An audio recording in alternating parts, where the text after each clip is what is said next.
Rain's the one thing I can't get around. But the silver lining on that cloud is that I'm all the more resolved to be straight back out there as soon as it's stopped.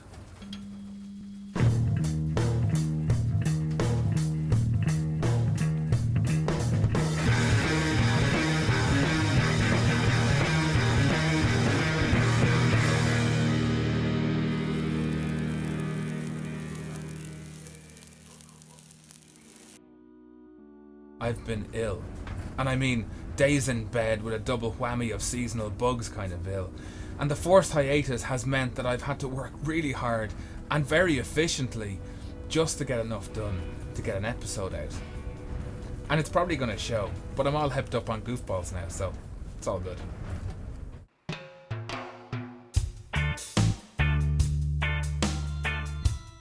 Funny how even a good day at this time of year is kind of a bad day, and by that I mean it's frickin' freezing.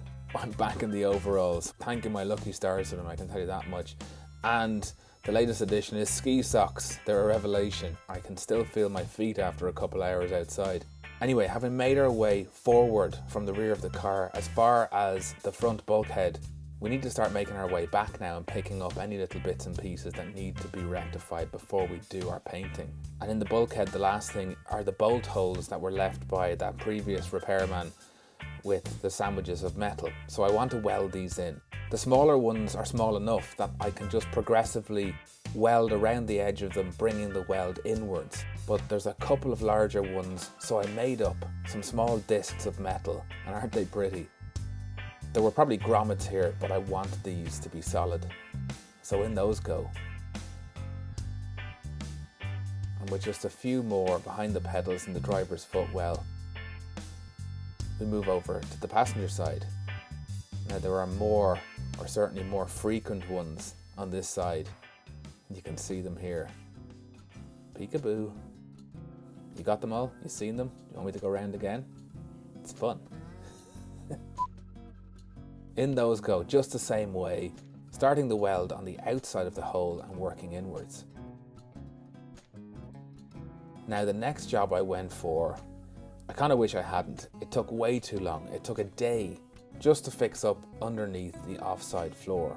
Now I couldn't get a better camera angle and have space to work underneath the car, but what happened here was I cleaned off all the underseal. With that gone, I realised that a small rail that runs the length of the floor and carries the brake line, but really other than that is just a rust trap. I mean, it does, I suppose, stiffen the floor slightly, but it needed to come out in far bigger sections than I had taken out already. But I put it back only where it was specifically needed. I reinforced a few other areas where I thought the welding could have done with a little more penetration, and then I hit it with its first coat of primer. So with that, we're back as far as the rear arches, and what you're looking at here are what I would call rear arch extensions. They come from the aft part of the rear inner arch and extend down and obviously hold the mud flaps on, but they have a greater function than that. They also locate the lowermost section of the rear quarter panels, the outer aluminium panel, and both of these are in sorry shape. This bracket bolts onto the bottom of the quarter panel. Now luckily with the changeable weather, I do have the shed and I was in and out of it for days depending on whether it was raining or not, and I was able to keep going. So I started stripping back these extension plates. One of them is just a complete goner, the near side one. The offside one is totally savable. It will need a small amount of welding, but I cleaned it up as best I could. Not fully, I was just trying to keep moving.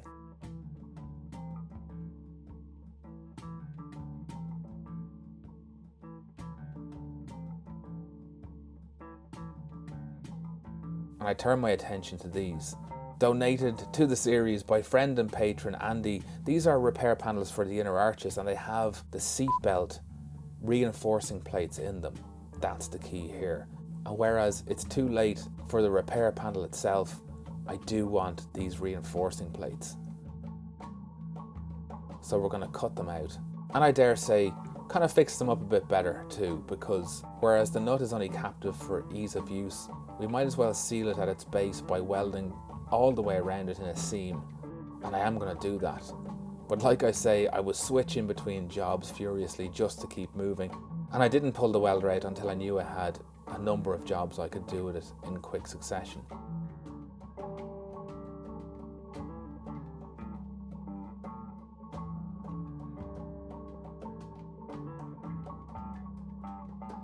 So here are the rear quarter panels. You can see they both have some bad oxidation in their lower corner. This is where they attach to those mud flap extensions. And if we look at the section where they meet the C-pillar, you can see there's a steel bracket in behind here, but also the panel itself has corroded away again. This is all dissimilar metal corrosion. This is where there is mild steel bolted to aluminium, and what happens is if there is salt water, so if the road is gritted, it rains, the water is flicked up by the wheel and there's enough of it to cover all of this. In layman's terms, the aluminium is sacrificed. It is drawn away by the mild steel in an electrolytic kind of a sense and corrodes to the point of disappearing. Now you can see these two holes where that section of the quarter panel bolts to the outer arch. So we've got to do something about this quarter panel because we're not going to replace it. Certainly not yet anyway. That's not what this build is about. And on this one I could see where the spot welds were starting to oxidize themselves, so I was able to drill those out and nibble away all of that oxidized aluminium. Now another donation from friend and patron Paul. This was a rear quarter he had over, but on closer inspection I realized it's no better than the one I have. So it's going to be a sacrificial lamb. We're going to pull some aluminium out of this for use in making up repair sections. It may seem scatty, but jumping between jobs just to keep going, I pulled the welder out, seam welded the captive nuts on those seatbelt reinforcement plates and painted them up. And while I was at it, I painted an exhaust hanger that's going to soon go back onto the car too. So while those are drying and staying on the bench for some cardboard aided design, with a piece saved from the rear quarter panels, I was able to make up a template for some repair sections. And it didn't take much fettling on the panel to get this thing the right shape. The beauty here is that working with aluminium is just even easier than mild steel. It's just so much softer, it's thin, it's light, it's almost hand malleable. It is hand malleable, but we did use the vise, as you'll see in a minute. With the second panel roughly repaired, I took it to the bench just to fettle it slightly, and then I was able to make up the repair sections in aluminium and give those their final fettle against the panel. And we've got a great fit here. You can see it's hugging the panel on its inner lip. The red paint's all going to have to come off. There was quite a bit of filler on that panel, by the way, so the paint was chipping off as I was working the panel. And with the second one made, all I did was clean them both back and prime them. Now I don't know why, but I didn't prime the quarter panel itself, but we'll get round that, we'll fix it up. And all I'm going to do is rivet these repair sections in. It will be more than strong enough. All this repair section is really going to do is locate the quarter panel at its leading edge. It's worth saying that in these sections at least, there's no strength in the outer body. These panels are just there to look pretty and hold paint.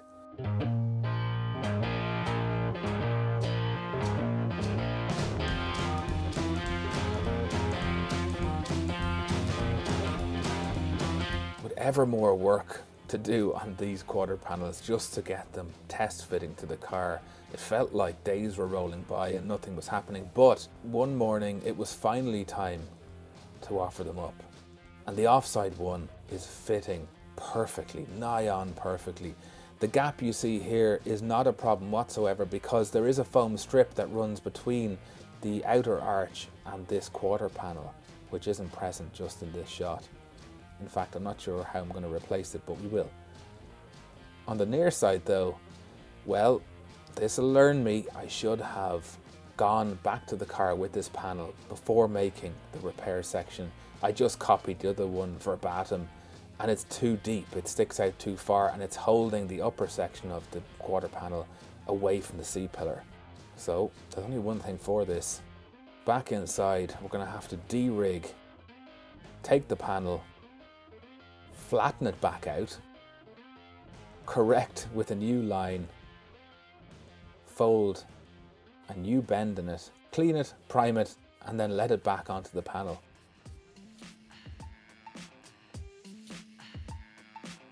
Test fitting number 2, go. Come on. There we go. Much better. Job's a good one. We can move on. Now what about the two brackets, one each side, that hold the captive bolts, that in turn hold the quarter panel to the outer arch? Here are the originals.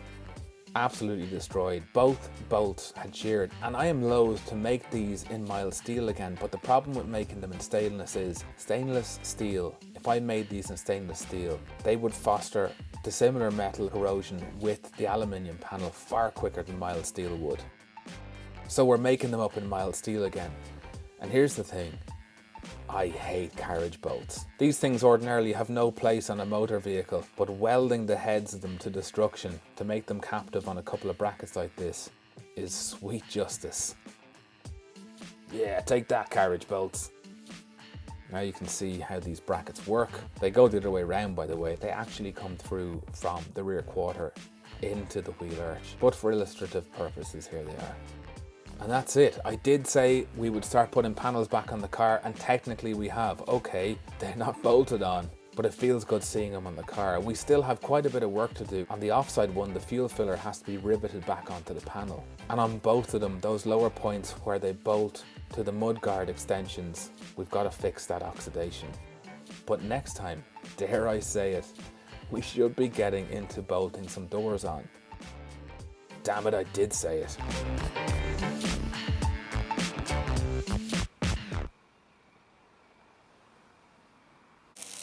I think it's finally time. I'm going to tempt fate properly and try and put a deadline on this thing. I have a birthday coming up this month, and I figure what better target than that. I'm going to go for it. Whether it's possible or not, whether fate, the weather, illness have all finished trying to conspire against me, I don't know, but I will be out here every moment it's feasible to be out here working on the car, because look, it's high time. I just want to have a drive of it and get this chapter behind us. So there you go.